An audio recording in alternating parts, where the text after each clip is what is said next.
Roman Reigns just made an epic comeback to WWE, and the first thing he took care of was Seth Rollins' puppets, Bronson Reed and Braun Breaker, and with Seth Rollins out of the way due to serious injury last week on Raw, no one is stopping Roman Reigns from taking his glory back. The moment Roman Reigns returned, the money machine roared back to life. And this isn't just about fan excitement or ratings, it's about the business side of WWE kicking into overdrive. What did WWE do immediately after his comeback? They launched a brand new OTC t-shirt, the same one Roman wore during his explosive entrance. It wasn't just a fashion statement, it was a message. And WWE wasn't done. Alongside the shirt, they revealed a custom championship belt created specifically for the tribal chief. And let me tell you, the design is next level. On one side of the belt, you'll find the initials OTC. On the other, a flying Roman Reigns. The word undisputed stretches boldly across the center, all layered over a background that mimics the gear Roman wore that night. Right in the middle, a stylized portrait of Roman himself. This isn't just merch, it's a collector's dream. As of now, it's listed at nearly $600 on WWE Shop. You can do the math for the price in rupees, but even if you could afford it, international shipping alone could break the bank. Trust me, I thought about buying it too. Then I looked at the total and said, nope. Not today, brother. Still, I won't be surprised if it sells out before I even post my next video. And it doesn't stop there. Remember those white gondola carts Roman Reigns used during his WrestleMania entrance? WWE quietly dropped those as merchandise too, right after his return. I told you before that something special was brewing with this OTC branding. Well, here it is. Now, let's talk about Roman Reigns' reaction to all this. First came an awkward Instagram clip. Roman looks like he was forced to stand in front of a camera, waiting on his cue, likely just moments before stepping back into the spotlight. It felt staged. Cold. Forced. But the real message came on Twitter, where Reigns simply wrote, "More receipts to come. Good to be back." He tagged WWE Raw in the post. Now let's be honest, that second sentence? Good to be back? Doesn't exactly scream passion. If it really felt that good, why disappear for so long, right? But that's not the full story. Roman isn't one to play his cards openly.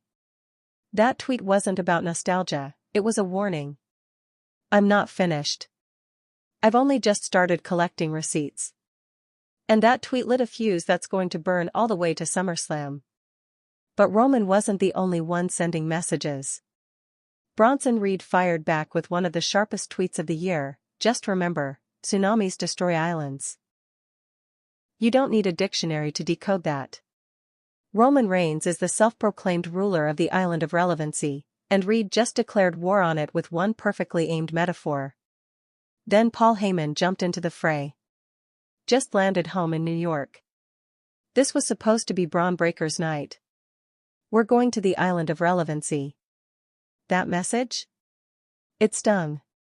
For years, Heyman was Roman's closest ally, his wise man. To hear him speak this way feels off. Wrong. Even his voice, once so commanding, now feels eerie when aimed against the man he once guided.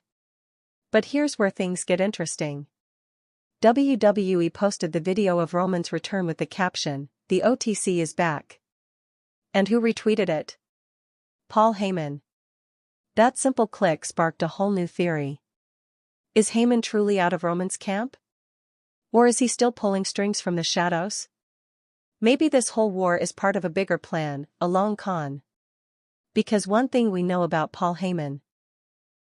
He plays the long game better than anyone. But we can't forget the shifting alliances. CM Punk, fresh off winning the gauntlet match, posted a cryptic tweet flashing the "We the Ones" hand gesture, a salute that fans immediately recognized. It's the same gesture he used when exiting AEW. The message? Subtle. But the implications? Massive. Punk may be signaling unity with Roman, at least temporarily.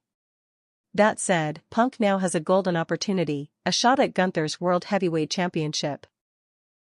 For now, he'll likely stay out of Roman's direct orbit, but Jey Uso? He's not going anywhere. Jey posted an Instagram story with a single word, eat.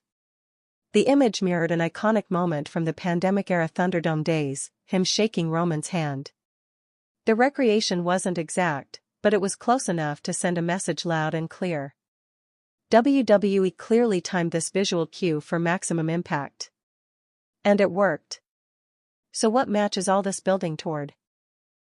Before we answer that, here's a quick detour into meme territory. Twitter exploded after Raw with two hilarious memes. One roasted AJ Styles with an old-school OG meme that fans never let die. The other showed Gunther looking completely unbothered during the gauntlet match, even as his next challenger was being decided. And when CM Punk won? Gunther's expression barely changed. It screamed, "I've beaten legends. You're next." But now, let's get serious again. Because SummerSlam is shaping up to be one of the most stacked cards in years. Here's what's official so far: John Cena vs. Cody Rhodes, CM Punk vs. Gunther, Lyra Valkyria vs. Becky Lynch, triple threat, Jade Cargill vs. Tiffany Stratton, Jelly Roll and Randy Orton vs. Drew McIntyre and Logan Paul. That's already a strong card, but remember, this is the first ever two-night SummerSlam. WWE needs firepower, star power, legacy moments. And now, Roman Reigns is back. So, the million-dollar question. Who will Roman face at SummerSlam? There were rumors, maybe Seth Rollins, but with his injury, that's off the table. A multi-man tag match? Possible. But based on what we saw on Raw, one outcome feels almost locked in: Roman Reigns and Jey Uso vs. Bronson Reed and Braun Breaker, with Paul Heyman at ringside. Why else would Roman come out specifically to save Jey Uso? That wasn't just storytelling convenience. That was deliberate. Strategic. WWE doesn't drop clues like that without purpose. Now, some fans might be disappointed. Singles matches for Roman at big events are always in high demand. In fact, there's already a meme going viral, someone praying, "Please Jey, don't team up with Roman at SummerSlam." The reality? Not everyone connects with Jey's current arc. But this pairing makes sense, narratively, logistically, emotionally. Roman's return came late in the SummerSlam build. A singles match with Braun Breaker would have needed more time, more stakes, more heat. And that's what many recent Roman matches have lacked: emotional depth. This tag match gives WWE more room to build, and keeps the long-term arcs alive. In truth, if WWE had brought Roman back even a month earlier, we might have gotten that dream one-on-one showdown. But for now, this tag match is the right call. Because SummerSlam is no longer just about title shots, it's about power. It's about territory. And Roman Reigns? He just returned to defend his island. The smoke from Monday Night Raw hadn't even settled before the WWE Universe exploded with theories, questions, and raw emotion. Roman Reigns, the once-absent emperor of the Island of Relevancy, had not just returned, he'd shattered the status quo. And now, as the road to SummerSlam narrows, the battlefield is set for a collision that could permanently redraw the map of power in WWE. Yet amid the cheers and camera flashes, something deeper lingered. The look in Roman Reigns' eyes after Raw was not of a man simply returning to reclaim gold. It was the gaze of someone who had been betrayed, replaced, and dared to be forgotten. There was fury in his silence. And it wasn't just aimed at Bronson Reed or Braun Breaker, it was aimed at the system itself. At Paul Heyman. At anyone who thought the story of Roman Reigns had ended at WrestleMania 41. But this war isn't just one-sided. In a rare backstage clip shared by WWE Digital Exclusive, Paul Heyman was seen pacing alone, clutching his phone with shaking hands, eyes darting like he had just seen a ghost. And perhaps he had. Because Roman Reigns wasn't just back, he was calculating. Dangerous. and ready to burn the entire foundation down if he had to. In the days following Raw, social media became a war zone. Roman's cryptic tweet, "I built this island. Time to reclaim it," was retweeted nearly 500,000 times in under 12 hours. Bronson Reed responded in kind, with a chilling video message shot on a stormy beach, waves crashing behind him as he growled, "You built it. I'll drown it." Braun Breaker, never one to mince words, issued a challenge that sent shockwaves through the locker room. "You may be tribal chief, but I'm the dog of WWE. And I bite back." The table is being set, but not the way fans expected. SummerSlam 2025, now confirmed as a two-night mega event, is shaping up to be more than just a showcase. It's becoming a reckoning. And in the middle of it all stands Roman Reigns, flanked by his cousin Jey Uso, both staring down the very men Paul Heyman once claimed could never be replaced. Now, they're not only replaced, they've been reprogrammed, turned against the man they once called leader. In a tense SmackDown follow-up segment, Jimmy Uso made his presence known. Standing alone in the ring under a single spotlight, he addressed the WWE Universe with the kind of emotion fans hadn't seen since his betrayal of Jey nearly 2 years ago. "I saw my brother fight beside Roman again, and for the first time in a long time. I felt peace. But peace don't last in this business. Not when Paul Heyman is writing the script." That single line reverberated across social media. Fans began to speculate, is Jimmy Uso the missing link in a new bloodline? Is this fractured family preparing to reunite, not out of love, but out of necessity? Roman remained silent throughout the week. No interviews. No backstage appearances. No words, only presence. Until the following Raw, when he walked to the ring in complete silence, no pyro, no fanfare, only intensity. The crowd erupted, but Roman didn't acknowledge them. He stood center ring, mic in hand, and said the words that shifted the trajectory of this storyline forever. "You can build factions. You can print new shirts. You can give Heyman another puppet to whisper into. But you can't replace me. SummerSlam, Jey, get your gear. We've got work to do." With that, the match was set. Night 1 of SummerSlam would host what fans were now calling the Civil War II tag team match, Roman Reigns and Jey Uso vs. Braun Breaker and Bronson Reed, with Paul Heyman in their corner.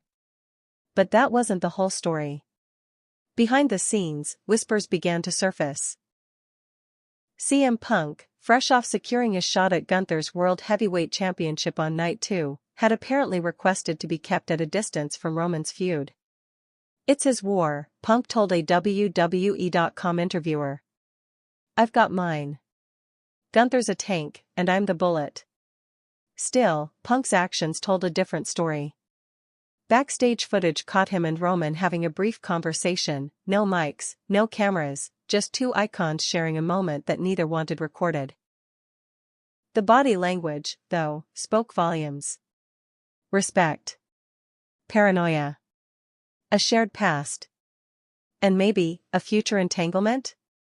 Meanwhile, Solo Sikoa and the SmackDown faction had not responded, at least not publicly. But the silence was deafening. Sources claimed Solo had refused to speak on Roman's return, instead doubling down on his claim as the one true heir to the Bloodline's legacy. And if Roman were to win big at SummerSlam, it was clear, a Bloodline versus Bloodline war loomed on the horizon. Royal Rumble, perhaps. Or something even bigger. As the week progressed, WWE amped up the storytelling. A sit-down interview with Paul Heyman aired on SmackDown. Dressed in his signature suit, flanked by Breaker and Reed just off camera, Heyman looked aged, not physically, but spiritually. This wasn't the smirking mastermind fans had come to love or loathe.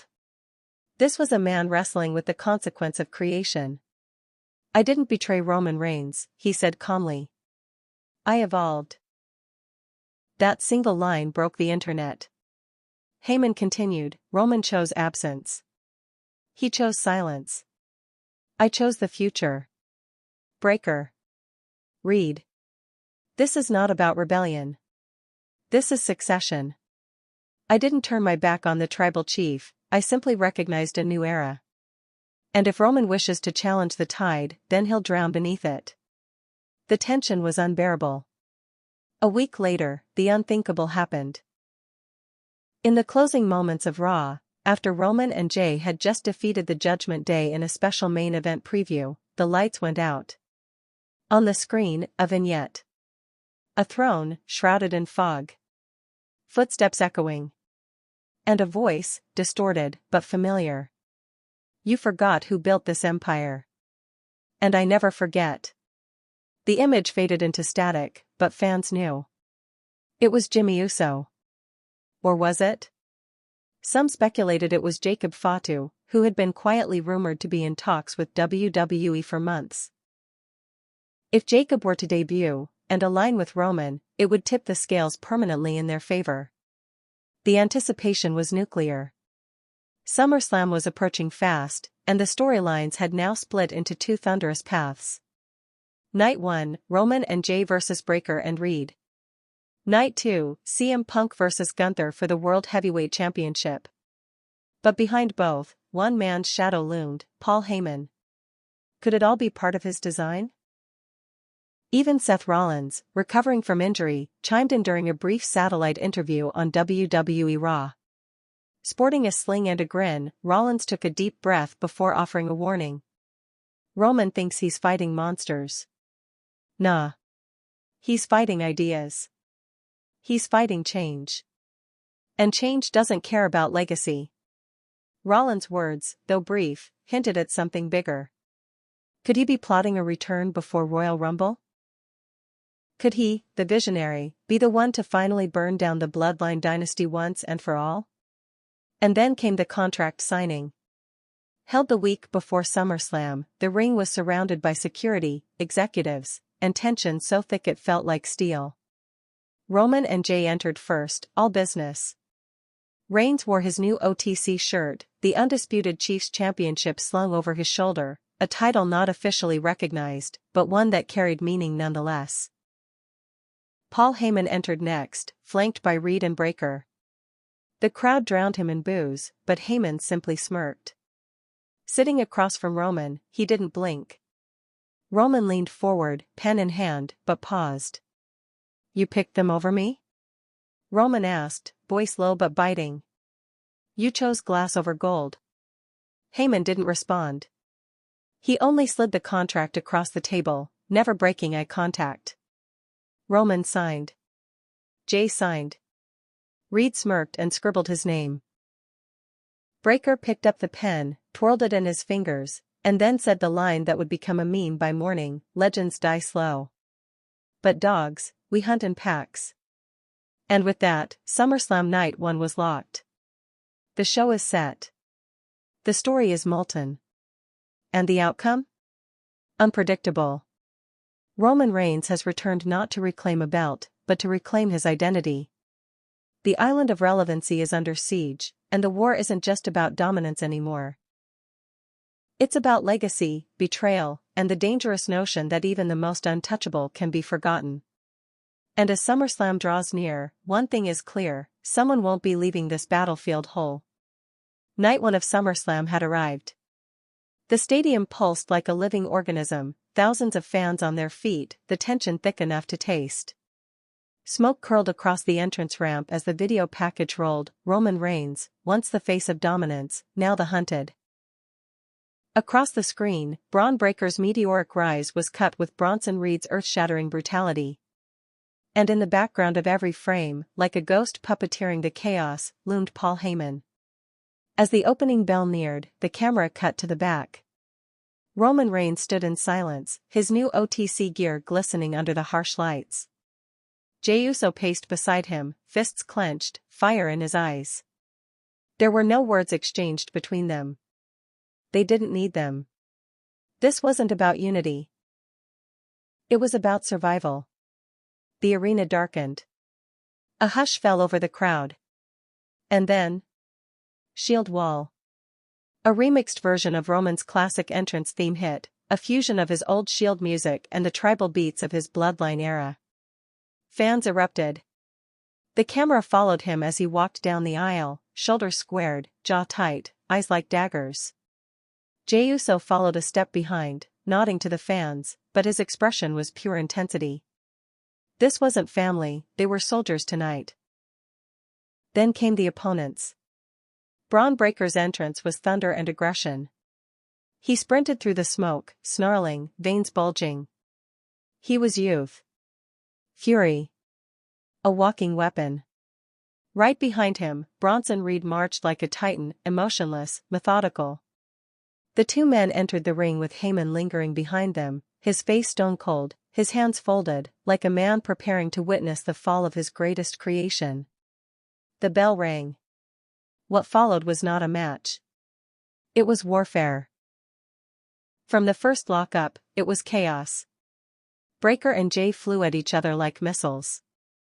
Reed cornered Roman early, driving his shoulder into the tribal chief's ribs over and over again. Roman fought back, unleashing a fury unseen since his days with the Shield.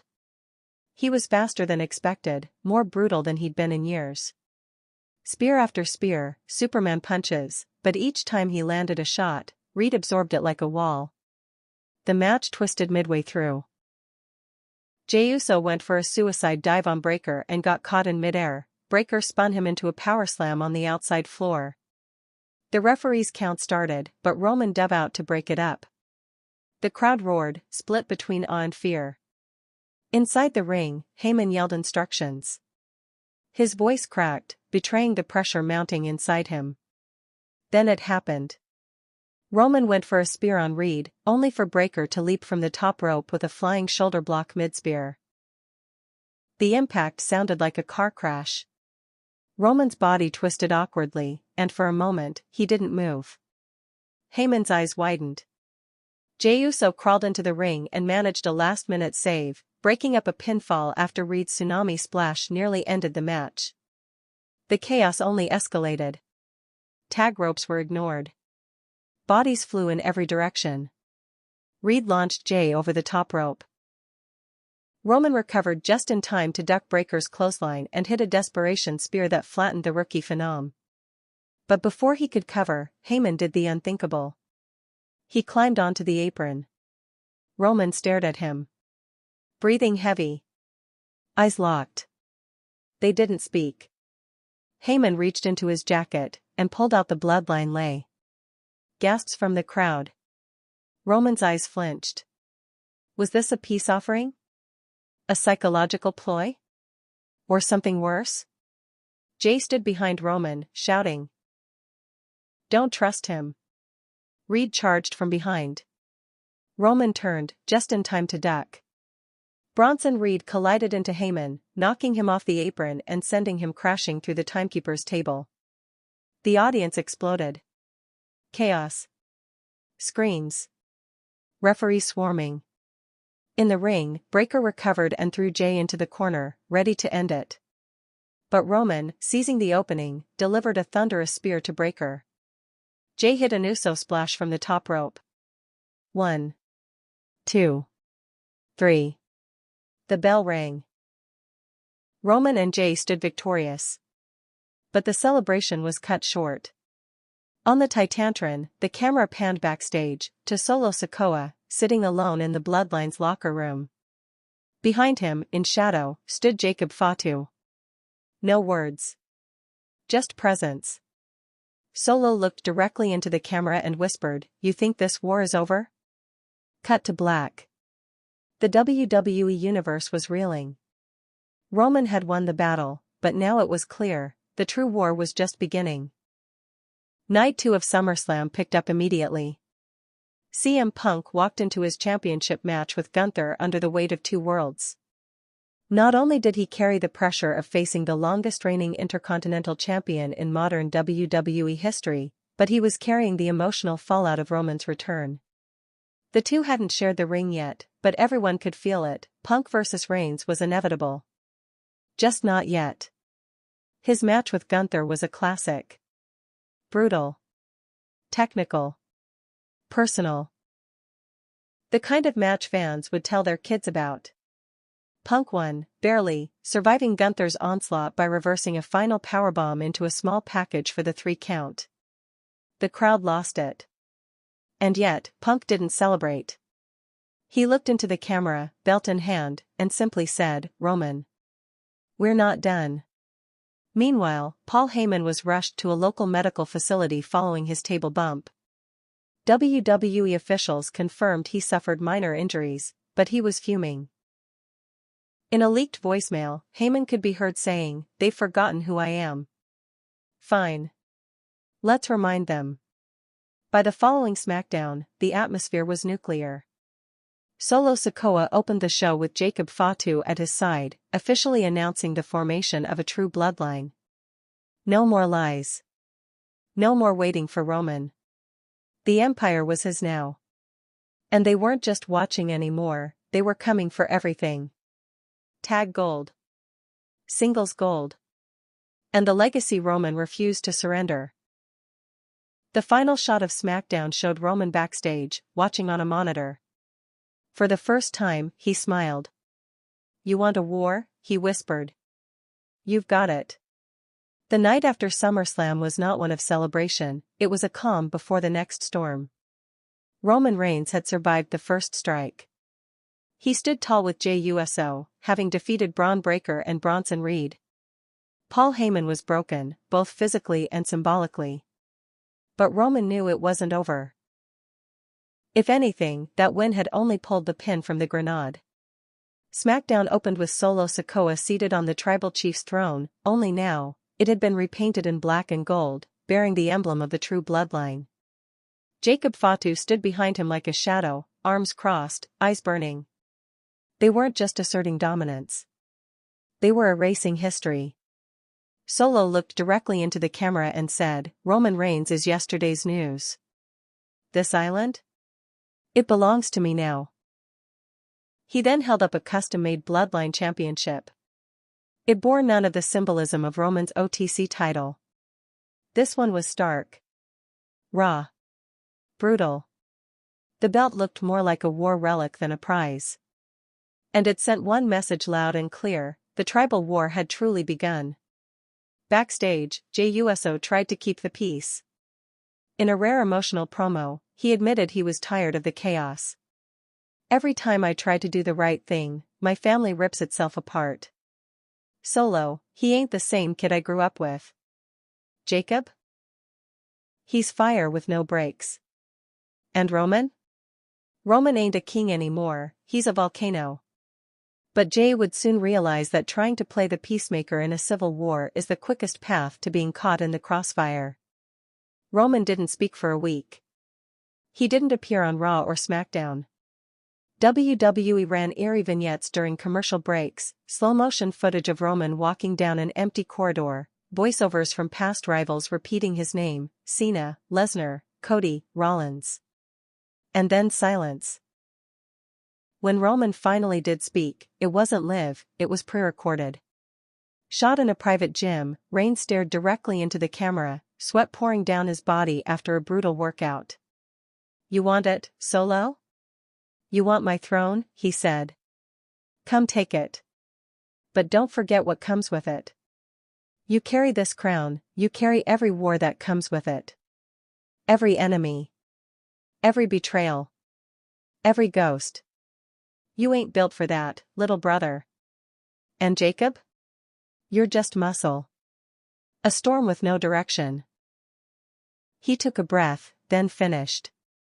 "But I'm direction. I'm legacy. I'm pain. And I'm coming home." The very next SmackDown, Roman Reigns returned, not as the tribal chief, not in a crown or a lei, but in tactical black, his old Shield-style vest adapted with OTC stitched across the chest. He was greeted with a thunderous ovation. Yet his demeanor wasn't celebratory. He didn't even pose. He simply walked straight to the ring and demanded what no one expected. Survivor Series. War Games. True Bloodline versus me and whoever's left with enough guts to stand beside me. The crowd exploded. Solo appeared on the Titantron, seated once again on Roman's throne. This time, Jimmy Uso stood beside him. A slow clap echoed through the arena. "You want war games?" Solo grinned. "Be careful what you wish for. You might not make it out this time." Thus, the next phase began. Survivor Series was 3 months away, and WWE leaned into long-term storytelling with ruthless precision. Each week became a battlefield. Jacob Fatu would attack Reigns' allies backstage. Jimmy Uso confronted Jay, trying to pull him back into Solo's camp. Roman, ever calculating, began making quiet alliances, not out of loyalty, but out of necessity. The first to step up was Cody Rhodes. In a backstage segment, Cody approached Roman, face to face. The tension was heavy. After all, it was Cody who had ended Roman's record-breaking reign at WrestleMania 40. "You don't like me." "I don't like you," Cody said, his jaw clenched. "But I hate what they're doing to this place even more." Roman nodded. "Just once. Then welcome to the war." The second recruit was LA Knight. Fans erupted when Knight interrupted a Jacob Fatu beatdown of Jey Uso with a steel chair. In his promo afterward, Knight said, "I don't care about the bloodline. I care about respect. And right now, Solo and Jacob are stomping it out like rats. You want a fight? I'm in." "Yeah." With Roman, Cody, LA Knight, and Jey Uso seemingly on the same side, the pieces were falling into place. But the fourth member of Solo's team was still unknown. Fans speculated, would it be Jimmy? Could it be another NXT call-up? Or perhaps someone returning from the shadows? Then came the twist. At Crown Jewel in Saudi Arabia, Roman faced Jacob Fatu in a singles match, the main event of the evening. It was brutal, personal, and left both men bleeding. But just when Roman had Jacob lined up for a spear, the arena lights flickered, and when they came back on, Seth Rollins stood at the top of the ramp. Fans screamed. Rollins, out for months with a knee injury, was back. Roman paused. Distracted. Jacob recovered, hit the Samoan drop. 1, 2, 3. Jacob Fatu had pinned Roman Reigns clean. The fallout was catastrophic. Roman was stunned. For the first time in years, he looked truly mortal. Backstage, Seth confronted him, but not with hostility. Just with truth. "You're still chasing ghosts, Roman. Still thinking you're untouchable. But every empire falls. You've got 3 months. Use them wisely." That very night, WWE confirmed the War Games match for Survivor Series, the True Bloodline, Solo Sikoa, Jacob Fatu, Jimmy Uso, and a mystery fourth man, versus Roman Reigns, Cody Rhodes, LA Knight, and Jey Uso. The mystery burned fans alive. Social media exploded with theories. Was The Rock coming back? Was it Seth? Was it even CM Punk? Then came the breaking news. The fourth man for Solo's side was none other than Tama Tonga. Straight from NJPW, Tama had signed with WWE weeks earlier in secret. His debut came with a brutal message. He attacked Roman during a backstage interview, wrapping a steel chain around his fist and driving it into Roman's ribs. "The island belongs to the family," Tama snarled. "Not the king." War Games was shaping up to be something bigger than faction warfare. This was legacy warfare. Every member of the match had bloodline ties, either through heritage or battle. And at the center of it all stood Roman Reigns, now questioning not only his reign, but his identity. Meanwhile, Paul Heyman returned, barely healed from his SummerSlam table spot, now sporting a neck brace. But he wasn't silent anymore. In a backstage promo, Heyman delivered perhaps the most chilling warning of the entire storyline. "I tried to warn Roman. Legacy doesn't ask permission. It moves forward. Like time, like death. And when Survivor Series ends, the bloodline you knew will be buried next to his crown." As Survivor Series drew near, WWE aired a special sit-down interview moderated by Michael Cole. Roman, flanked by Cody and Knight, sat across from Solo, Jacob, Tama, and Jimmy. The tension was unbearable. Cole asked the question, "Roman, if you lose, what happens next?" Roman leaned forward. "I don't lose," he said. "But if I do, then the island of relevancy dies with me." "And Solo?" He laughed. "You think this is about relevance?" "No. It's about justice." Then he stood, removed his mic, and walked away. Survivor Series weekend arrived. The stage was set. 2 rings. 1 cage. 8 men. 1 family, fractured and bleeding. War games. The entrances were theatrical. Smoke. Fire. Traditional Samoan chants blended with modern war drums. Roman's team wore tactical gear, each man bearing OTC patches across their chest. Solo's crew? Tribal paint. Black gloves.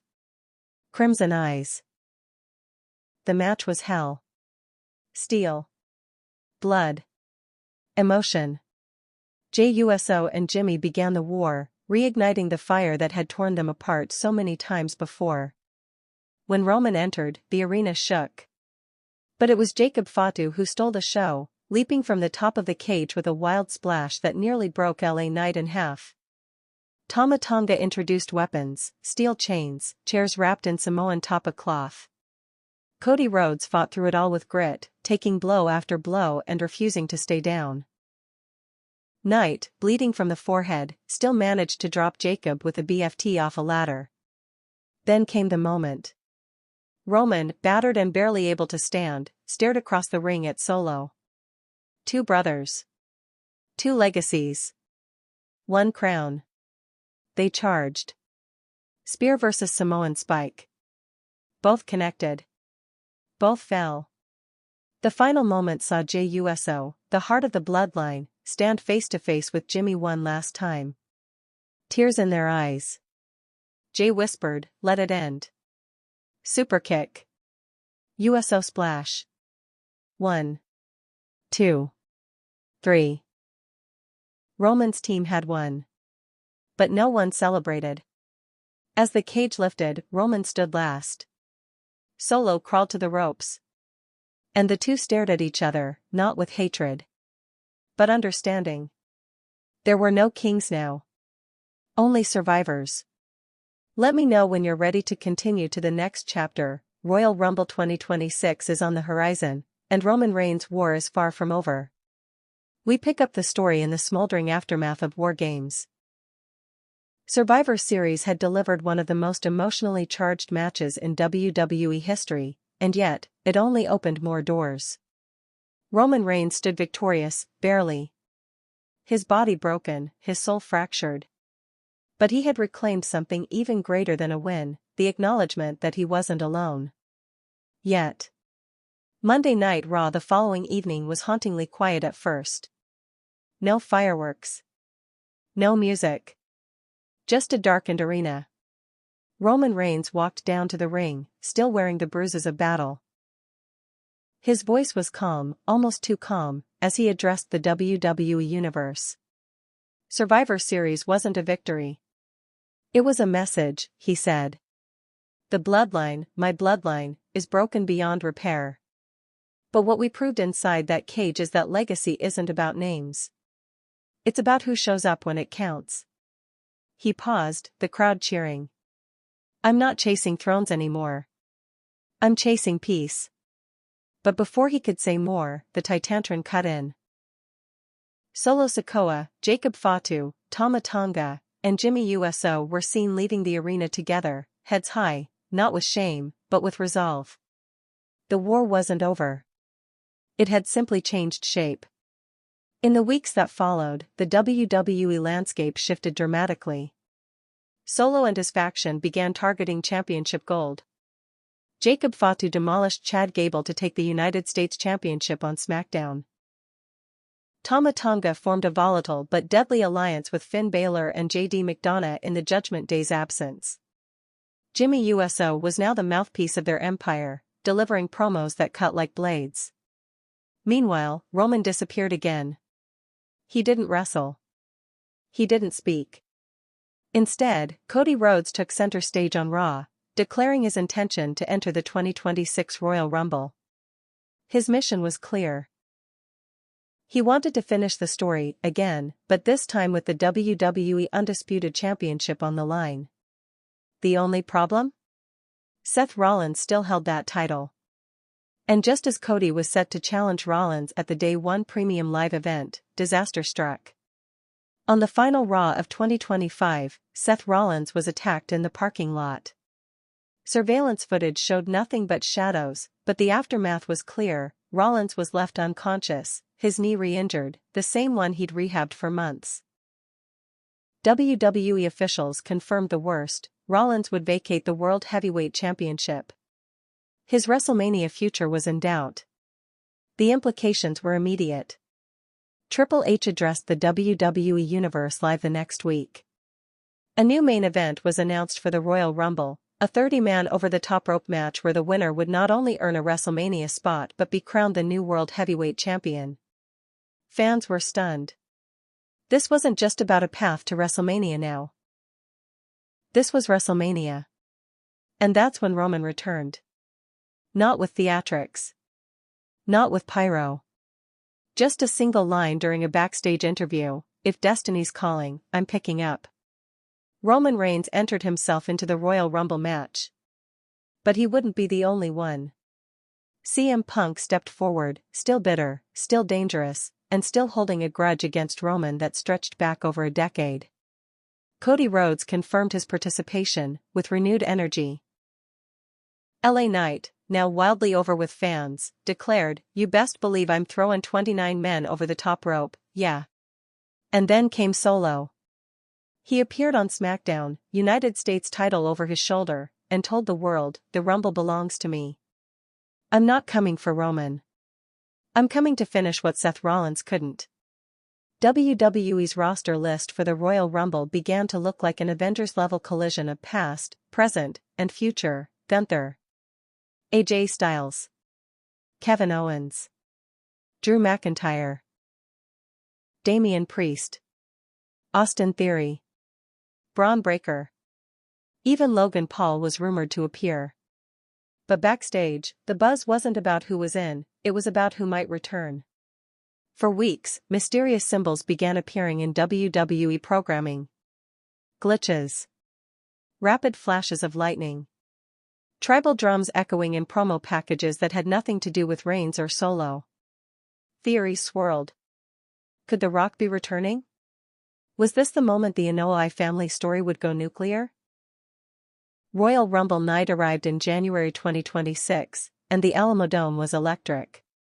The night was stacked. Gunther defended his Intercontinental title against Pete Dunne in a hard-hitting masterpiece. Bianca Belair retained the Women's Championship against Tiffany Stratton. And CM Punk cut a promo that might go down as one of his most legendary. "I'm not here to win a title. I'm here to end Roman's illusion. The man thinks he's a god. I'm the mirror that breaks his reflection." The men's Royal Rumble match closed the show. Roman entered at number 15. The crowd went insane. He immediately speared Theory and clotheslined Balor over the top rope. Punk entered at number 18. They locked eyes. Neither moved. Cody Rhodes entered at number 23. He hit crossroads on everyone in sight. Then came Solo Sikoa at number 28.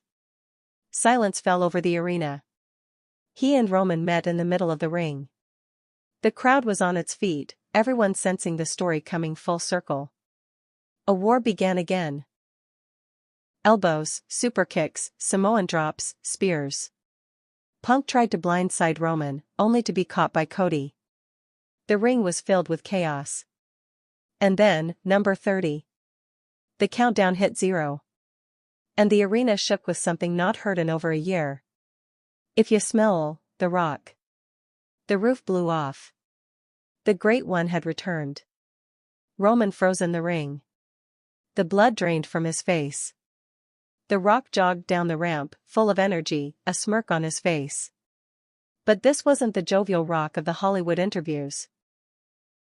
This was war mode. He entered the ring, and the first person he stared at wasn't Roman. It was Solo. The tension was off the charts. Family. Legacy. War. Then, chaos again. Rock and Solo exchanged blows. Roman speared Punk. Cody tried to eliminate Jacob Fatu, who had shockingly entered at number 24. LA Knight was thrown out by Tama Tonga. The final five: Roman, Rock, Cody, Solo, and Punk. Rock eliminated Punk after a spinebuster and People's Elbow. Solo tried to eliminate Rock, but Cody saved him. Roman and Solo went at it again, but this time Rock intervened, and the two cousins finally stood side by side again, only for Solo to superkick the Rock. That would be his mistake. Roman, with a final surge, grabbed Solo and dumped him over the top rope. 3 men remained: Cody Rhodes, The Rock, and Roman Reigns. The crowd didn't know who to cheer for. Roman turned to The Rock and whispered, "You don't belong here." Rock grinned. Cody seized the moment, crossed Rhodes to Roman. He clotheslined The Rock over the ropes, but Rock skinned the cat and came back in. Roman went for a Superman punch. The Rock ducked. Cody flipped both men over the top rope, only Roman held on. Rock hit the floor. Cody and Roman, hanging onto the ropes, clawed at each other. Roman got a hand on Cody's face, almost gouging his eye. But Cody pulled back, using the momentum, and launched Roman to the floor. Cody Rhodes had won the Royal Rumble. The crowd was deafening. Roman sat at ringside, stunned, staring up at the WrestleMania sign. And on the ramp, Cody raised his hand high, the World Heavyweight Championship within reach. But Roman didn't move. He stayed on the floor, staring into the void. And then, from behind the barricade, The Rock re-emerged. He looked down at Roman. No words. Just a stare. Roman finally stood. And then, he smiled.